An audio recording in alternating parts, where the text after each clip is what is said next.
tell esteemed viewer about yourself and where we can find out more about you and the things that you've written. Sure. Yeah.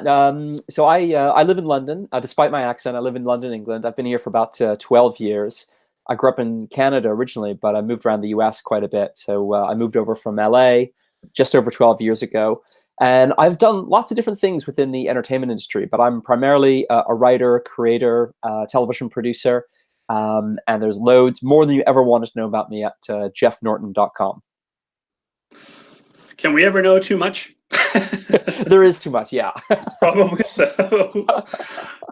So tell us a little bit about your company, Awesome, and why a guy like you who's writing about zombies and aliens is also involved in a project called Princess Ponies.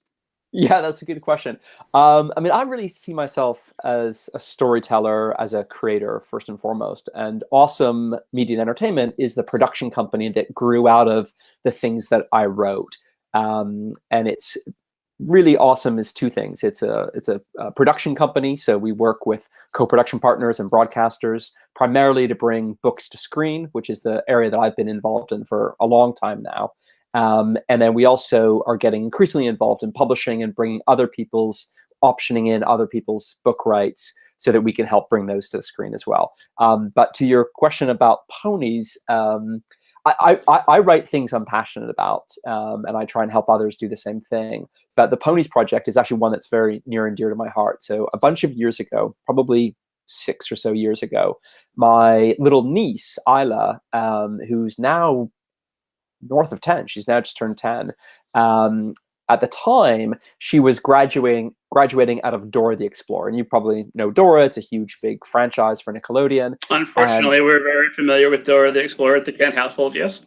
And actually, Dora is great. I mean, Dora is an intrepid adventurer. She's got a lot of amazing qualities. She's actually a great little role model for very young people. The problem is you graduate out of Dora, and often there's nowhere to go. And at the time, my sister was very frustrated that her eldest daughter was basically being dumped into the pink ghetto, sort of Barbies and princesses and damsel in distress and all that kind of stuff.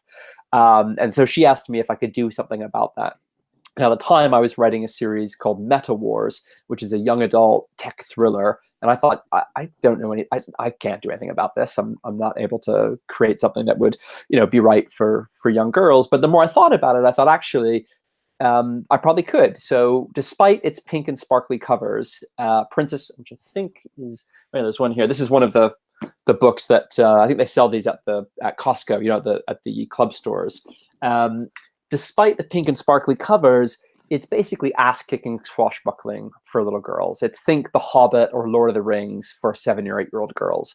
And it's very much about courage. So if My Little Pony is about friendship and horseplay and hairplay, Princess Ponies, despite the covers, is fundamentally about courage and believing in yourself. And it's basically about this little girl who gets magically transported to an enchanted island where she effectively becomes a superhero.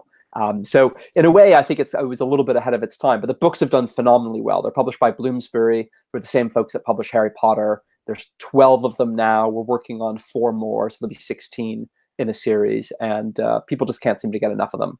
In fact, there's one coming out, pretty sure it's this one, which is Seasons Gallopings, which is a Christmas-themed one that'll come out from Bloomsbury in just a couple weeks. Yeah, no, Halloween's officially over. It's time to start playing at Christmas hard. Exactly. So you were meant to bring her out of the pink ghetto, and it sounds like you kind of met halfway. She dragged you down into the pink ghetto a little bit, but you were able to find a way to relate to those stories and to bring some of the things that you love to that, and to expand your horizons and tell stories that you otherwise don't have experience telling. Yeah, I mean, it's funny, one of the things that was hard for me as an author who has some experience with branding and brand building and brand creation and things like that, is that if it were up to me, the covers would look like an Indiana Jones poster. And maybe we would have sold 5 copies, perhaps, I don't know. Bloomsbury, ultimately, they control what the artwork looks like. So when you submit your manuscript, I basically control the words. And I must say, I write these with a fantastic woman called Julie Sykes. We do them together under the pen name Chloe Ryder. So it's not just me; it's 2 of us that do it as a team. which is a So lot of fun. how does that collaboration work back and forth? Do you write some and then you send it to her and she adds some, or do you do it That's exactly right. simultaneously? Yeah, that's exactly right. It's very collaborative. I probably tend towards plot, character, and the story arc. Julie's great with prose and making the actual pages really sing. But we go back and forth, and I overwrite her, and she overwrites me. It's very collaborative. It's actually a lot of fun. But to your question, I think what I tried to bring to the idea was basically high fantasy adventure. Bloomsbury, decided that they would control what the covers looked like, and they did the pinks and the sparkles and all that stuff. And, we get a lot of letters from parents that basically all sound the same. And they all say, my daughter bought this from the Scholastic Book Fair, and it was pink and sparkly, and I totally groaned, and we don't want to be doing that. And we're trying to introduce her to other things that aren't pink. But, oh my God, then we read them, and they're so good, and they're so empowering. And the word we get is empowering all the time. So, you know what, if the pinks and the sparkles get people into the door, it's bad pun, but it's like a Trojan horse. And then if they get hooked by a great story, I love then bad puns. I'm happy. That's But yeah, no, outstanding. it's a fun series. I love working on them.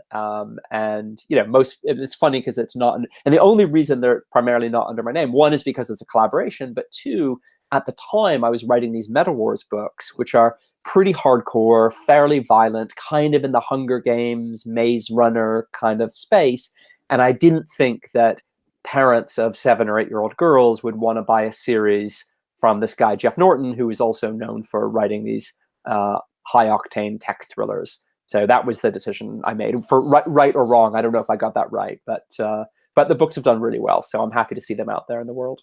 Well, if they're doing really well and you're empowering young girls, that sounds right enough to me. I think so, yeah. No, I'm pretty happy with it.